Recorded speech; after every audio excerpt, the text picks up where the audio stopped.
In today's tutorial, I'm going to show you guys how to resolve if you're getting an error that says you need permission to perform this action.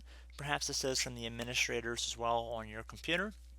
So this should hopefully be a fairly straightforward tutorial, and we're going to jump right into it.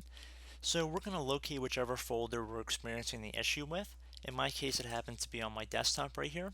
So I'm going to just right click on the folder itself, and then I'm going to left click on properties from the bottom of that context menu.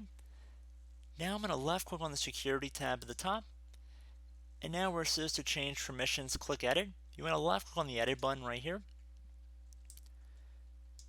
Left click on this add button right here. Then left click on advanced. Left click on the find now button right here. And now go down until you get to everyone. And then click on OK.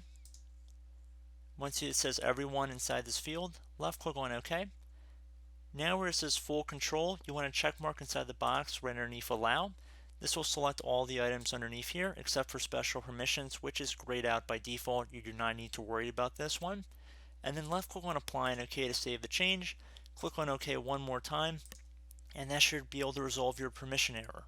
So I do hope this brief tutorial was able to help you guys out. And as always, thank you for watching, and I look forward to catching you all in the next tutorial. Goodbye.